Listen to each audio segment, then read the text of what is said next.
Hi! నమస్తే. ఒక చిన్న మాట. ఈరోజు వీడియోలో మనం రొయ్యి పొట్టు మీకు తెలుసా అండి?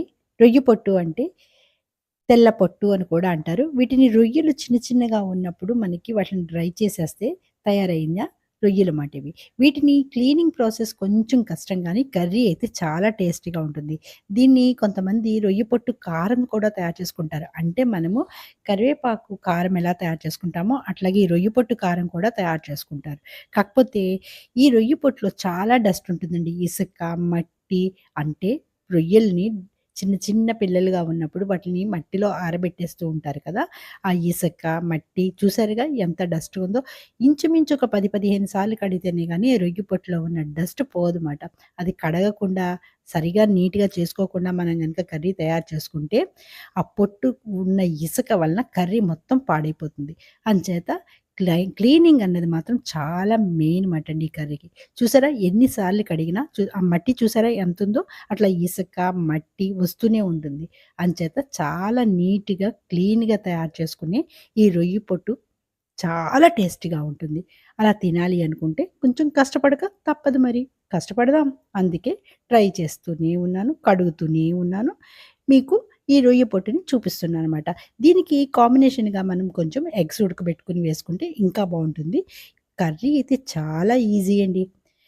ఎగ్స్ ఉడకబెట్టేసుకొని, ఉల్లిపాయలంతా వేసుకొని సేమ్ కర్రీ ప్రాసెస్ అంతా మనము ఏ కర్రీలో, ఏ వెజిటబుల్స్ కర్రీ ఎలా తయారు చేసుకుంటామో అదే ప్రాసెస్. కాకపోతే ఈ రొయ్య పొట్టును కడిగే విధానమే కొంచెం ఇబ్బంది పడుతుందన్నమాట. తెలిసిన వాళ్ళైతే ఈజీగానే కడిగేస్తారు.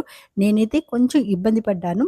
మీరెవరైనా ఈజీగానే చేసేసుకున్నాము అనంటే మాత్రం నాకు తప్పకుండా కామెంట్ చేయండి. ఈ కర్రీ తయారు చేయడానికైతే ఒక 2 ఉల్లిపాయలు కట్ చేసుకున్నాను. ఉప్పు, కారం, పసుపు సేమ్ ప్రాసెస్ అండి. ఉల్లిపాయలు మగ్గిన తర్వాత మనం కొంచెం ఉప్పు, పసుపు వేస్తాం కదా! అట్లాగే ఈ రొయ్య పొట్టు కూడా ఉల్లిపాయలు బాగా గోల్డెన్ కలర్ వచ్చే వరకు ఆగిన తర్వాత మనం నీట్‌గా కడిగి పెట్టుకున్న రొయ్య పొట్టు వేసేసుకొని కొంచెం మనం అందులో అల్లం వెల్లుల్లిపాయ పేస్ట్ చాలామంది వేస్తారు గానీ, కూర కమ్మగా ఉండాలి. ఎటువంటి మషాలాల టేస్టు వద్దు. రొయ్య పొట్టు కమ్మగా టేస్ట్ తెలియాలి అనుకుంటే ఏమీ వేయకూడదండి. అలా అయితేనే ఆ కూర కమ్మగా ఉంటుందన్నమాట. నేనైతే అసల ఏమీ వేయను. జస్ట్ రొయ్య పొట్టులో ఉప్పు, కారం, ఉల్లిపాయలు మగ్గిన తర్వాత చక్కగా మనం ఆ రొయ్య పొట్టు వేసి దోరగా వేయించుకోవడమే. అది కొంచెం వేగింది, మగ్గింది ఎక్కువ టైం పట్టదండి. జస్ట్ 2, 3 మినిట్స్‌లో కూర తయారైపోతుంది. అంత ఈజీ. ఎందుకంటే ఆల్రెడీ మనం ఎగ్స్ ఉడకబెట్టి పక్కన పెట్టుకున్నాం. ఇంక మనం అందులో వేసేసుకోవడమే మాట. దీంట్లో కొంచెం ధనియాల పొడి, కారం కూడా యాడ్ చేసుకుంటే సరిపోతుంది. దీనిలో మనం కారానికి సరిపడా ఎక్కువ కారం కంటే పచ్చిమిరపకాయల కారం చాలా బావుంటుంది. కావాలంటే ఒక అర డజన్ పచ్చిమిరపకాయలేసుకోండి. కారం తక్కువేసుకోండి. టేస్ట్ అయితే చాలా అంటే చాలా బావుంటుంది. ఇంకా మనం ఇది తయారు చేసుకునేటప్పుడు కొత్తగా ఏమి లేదండి. మనం చేసే పద్ధతుల్లో అన్నీ యాజ్ ఇట్ ఈజ్ వేసుకుంటూనే పోతాం. ఈ కర్రీ తయారయ్యే లోపల మీకొక విషయం చెప్పనా? మనము ప్రతీదీ కూడా ఆరోగ్యంగానే ఉండాలి అనుకుంటాం. ఈ ఆరోగ్యానికి కారణం ఏంటండి? టైమ్ టు టైమ్ భోజనం చేయాలి. మీకు తెలుసా? 24 అవర్స్‌లో గనక మనం తిన్న ఆహారము మలంగా మారి విసర్జన కాకపోతే మనము రోగాల బారిన పడతాం.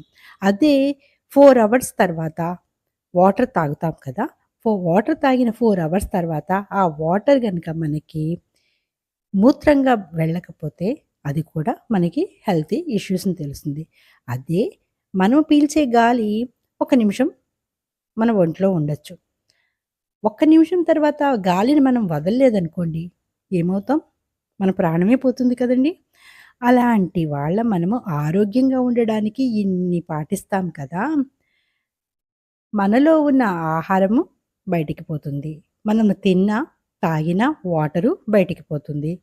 తీసుకున్న గాలి బయటికి పోతుంది. మరెందుకండి కోపాలు, తాపాలు, ఆవేశాలు, అసూయలు, కక్షలు, కార్పణ్యాలు ఇయన్నీ ఎందుకండి మనకి? వాటిని కూడా విసర్జిస్తే పోలా హ్యాపీగా ఉంటాం కదా! అది మాట ఈరోజు మన థీమ్. ఇకపోతే కర్రీ విషయానికొస్తే కర్రీ ప్రిపరేషన్ అయిపోయింది కదండీ! పక్కన దీనికి టమాటా చారు చాలా టేస్టీగా ఉంటుంది.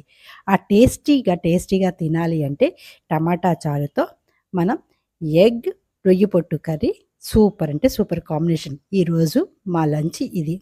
మీకు ఈ రొయ్య పొట్టు కడిగే విధానం తెలిస్తే తప్పకుండా కామెంట్ చేయండి. Thank you for watching. Please subscribe my channel. Thank you.